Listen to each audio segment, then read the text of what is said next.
এসআইআরের দ্বিতীয় ধাপে ৯ই ডিসেম্বর খসড়া ভোটার তালিকায় যদি আপনার নাম না ওঠে বা না থাকে তাহলে আপনারা কি করবেন। ইতিমধ্যেই ৫টি নতুন নিয়ম ঘোষণা করল নির্বাচন কমিশন, যা আজকের এই ভিডিওটিতে আপনাদেরকে এই বিষয়ে একদম ডিটেলসেই জানিয়ে দেব।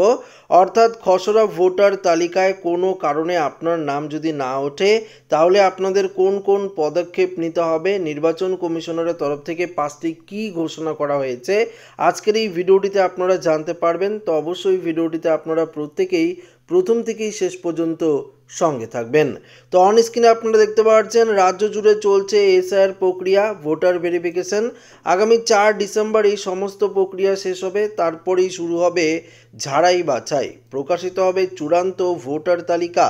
বিহারে এসআইআর হওয়ার পর ৬৫ লক্ষ ভোটারের নাম বাদ গিয়েছিল। এবার বাংলায় কি হবে?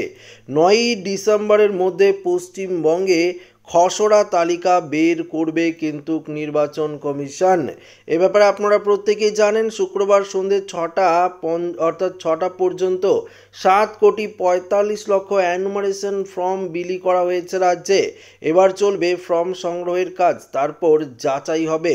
ভোটারদের দেওয়া তথ্য মিলিয়ে দেওয়া হবে, তাদের তথ্য মিলবে না, অর্থাৎ যাদের তথ্য মিলবে না তাদের ডাকা হবে হিয়ারিংয়ে।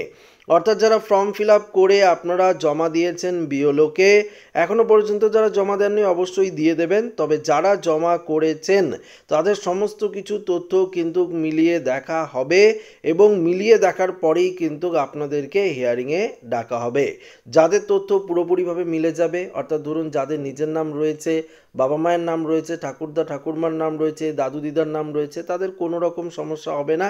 এবং যাদের এই সমস্ত ব্লাড রিলেশনগুলো নেই তাদের ক্ষেত্রে কিন্তু হিয়ারিংয়ে ডাকা হবে।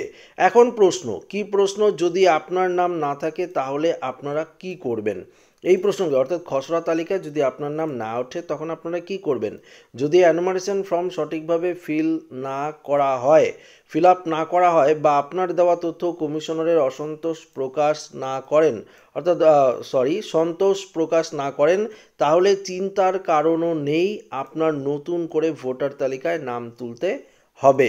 দেখুন কি বলেছে, কিভাবে নাম তুলবেন ভোটার তালিকায় নতুন করে এই বিষয়েও পরিষ্কার জানিয়ে দিয়েছে। যদি কারো খসড়া ভোটার তালিকায় নাম না থাকে তাহলে সাধারণত ভোটারদের সে প্রক্রিয়ায় নাম তুলতে হয়। এখানে সেই একই নিয়ম কিন্তু জারি করা হয়েছে। অনলাইন বা অফলাইন দুইভাবেই কিন্তু কাজ করতে পারবে। বর্তমান ভোটার তালিকা লক রয়েছে, এসআইআর প্রক্রিয়া সম্পূর্ণ হলে সেই লক খুলে দেওয়া হবে, তখন ভোটার তালিকায় নাম তুলতে পারবেন। এর জন্য আপনাকে ৬ নম্বর ফর্ম কিন্তু পূরণ করে জমা দিতে হবে। কোথায় জমা দেবেন এ বিষয়েও জানিয়ে দিচ্ছি। যারা ভোটার তালিকায় নাম তুলবেন তাদের নাম বুথ লেভেল অফিসার বিএলওর অফিসে গিয়ে জমা দিতে পারেন। এছাড়াও স্থানীয় পঞ্চায়েত পুরসভা অফিসে কিংবা এসডিও বিডিও অফিসে গিয়েও ভোটার রেজিস্ট্রেশন কাউন্টার থেকে ৬ নম্বর ফর্ম নেবেন, তারপর সেটি পূরণ করে আপনাদের জমা দিতে হবে। এছাড়াও অনলাইনে সেই ফর্ম কিন্তু পূরণ করে আপনি জমা করতে পারেন। এখন নাম যদি না তুললে চিরতরে কি নাম পড়বে? অর্থাৎ এসআইআর যদি আপনার খসড়া ভোটার তালিকায় নাম না ওঠে তাহলে কি চিরতরে আপনার নাম বাতিল হয়ে যাবে? দেখুন, যদি বাদ পড়ার কোনো বৈধ ভোটার এসআইআর প্রক্রিয়া চলাকালীন ভোটার লিস্টে কোনো কারণে নাম তুলতে ব্যর্থ থাকে তাহলে চিন্তার কিছু নেই, পরবর্তী সময়ে বৈধ নথি ও তথ্য দিয়ে ভোটার তালিকায় নাম তোলা যাবে। যারা এই বছর প্রাপ্তবয়স্ক হচ্ছেন অর্থাৎ 18 পা দিচ্ছেন তারাও ভোটার তালিকায় নাম তুলতে পারবেন, এটা কিন্তু নির্দেশ দিয়েছে নির্বাচন কমিশন। অনলাইনে কিভাবে তুলবেন সেই প্রসেসটাও আপনাদেরকে আমি জানিয়ে দিচ্ছি। যারা অফলাইনে না গিয়ে অনলাইনে নাম তুলতে চান তারা ন্যাশনাল ভোটার সার্ভিস রয়েছে, সেখানে গিয়ে কিন্তু নাম তুলতে পারবেন।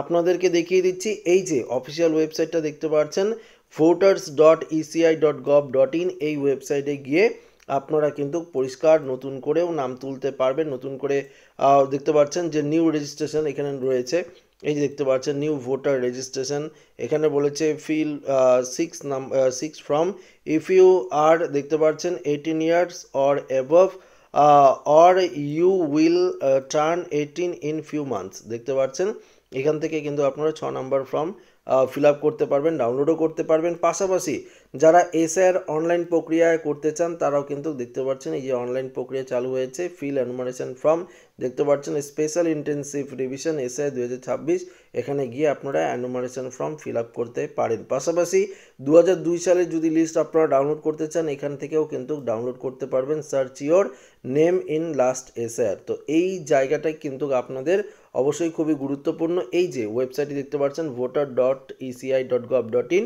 এখানে গিয়ে আপনারা কিন্তু এই সমস্ত প্রসেস করে নিতে পারবেন অনলাইনের মাধ্যমে। তো আশা করি আপনাদেরকে বোঝাতে পারলাম।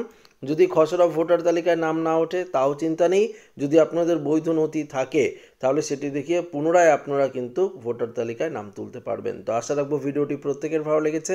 ভিডিওটি ভালো লাগলে লাইক করবেন, বন্ধুদের সাথে শেয়ার করবেন, নতুন দেখলে চ্যানেলটিকে সাবস্ক্রাইব করে নেবেন। ধন্যবাদ।